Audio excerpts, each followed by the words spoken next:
दोस्तों, जब भी बात स्नैक्स की आती है तो मखाने को एक बहुत ही अच्छा ऑप्शन माना जाता है। और हो भी क्यों ना, ये इतना स्वादिष्ट और हेल्दी जो होता है, मखाने को तो इतना पवित्र भी माना जाता है कि व्रत और उपवास के खाने में इसका इस्तेमाल किया जाता है। फिर वह रोस्टेड मखाना हो या मखाने की खीर, इसका स्वाद भी लाजवाब होता है। सबको ये पता तो होता है कि मखाने एक पौधे से आता है, लेकिन क्या आपको पता है कि यह पौधा कैसा होता है और इसमें मखाना कैसे आता है और मखाना कैसे तैयार किया जाता है? तो मखाने के हर एक प्रोसेस को जानेंगे इस वीडियो में, तो बने रहें वीडियो के एंड तक। तो चलिए स्टार्ट करते हैं बिना किसी बकचोदी के।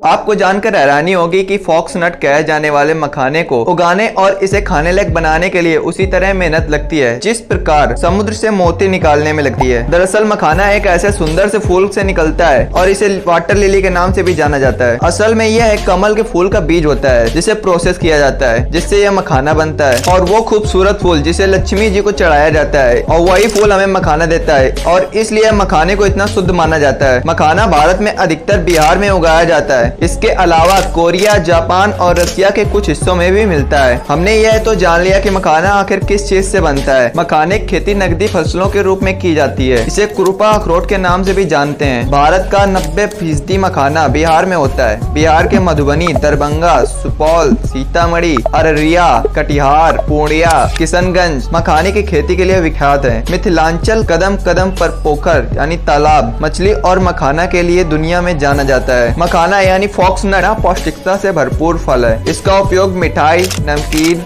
और खीर बनाने में भी किया जाता है। इसमें magnesium, potassium, fibre, iron, zinc, vitamin आदि भरपूर मात्रा में होता है और इसका सेवन किडनी और दिल की सेहत के लिए बहुत ही फायदेमंद होता है। मखाने की खेती के लिए जल भराव वाली भूमि की आवश्यकता होती है। मखाना तालाब या पोखर की मिट्टी में उगाया जाता है। पहले तालाब या पोखर की पूरी तरह से सफाई की जाती है, फिर बीजों का छिड़काव किया जाता है। बीज एक दूसरे से ज्यादा दूरी पर न रोपे जाएं, इसका पूरा ध्यान रखा जाता है। मखाने की बुआई दिसंबर से जनवरी महीने तक की जाती है और इसका बीज काला और भूरे रंग का होता है। और फिर कुछ दिन बीत जाने के बाद जनवरी से फरवरी महीने के बीच इसके छोटे छोटे पत्ते निकलने लगते हैं और अप्रैल माह के अंत में इसके छोटे छोटे फूल निकलने लगते हैं और अप्रैल से मई महीने तक पूरा तालाब इन गोलाकार और कांटेदार पत्तों से घिर जाता है। ये फूल बैंगनी रंग का होता है जो काफी खूबसूरत दिखता है। मई महीने के अंत में मखाने के फल भी आना शुरू हो जाते हैं। इसका फल स्पंजी और कटीला होता है। इसमें बीज की बात करें तो एक फल में 70 से 110 बीज होते हैं और दोस्तों यही बीज आगे चलकर मखाना बनने वाला है,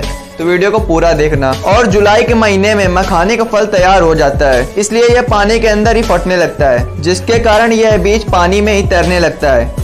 इस बीज के चारों तरफ हल्के गुलाबी रंग का ऐसा कवर होता है और जब 1 या 2 दिन बाद गुलाबी कवर गल जाता है तो यह सफेद रंग का दिखाई देने लगता है और यह बीज तालाब के अंदर डूब जाता है, जिसके बाद तालाब से पत्तों की सफाई कर ली जाती है। अब बारी आती है मखाने के बीज को पानी से बाहर निकालने की। इसके लिए लकड़ी से बनी एक बांस की छलनी नुमा टोकरी, जिसे गांज कहा जाता है, उसकी मदद से कुछ लोग इसी तरह पानी के अंदर मखाने के बीज को निकालते हैं। सारा बीज निकल चुका है, ऐसे में कुछ इस तरह पैरों से मसलकर बीजों की सफाई की जाती है, जिससे कि बीज के ऊपर का कवर निकल जाता है और फिर इन बीजों को पानी में साफ कर लेते हैं।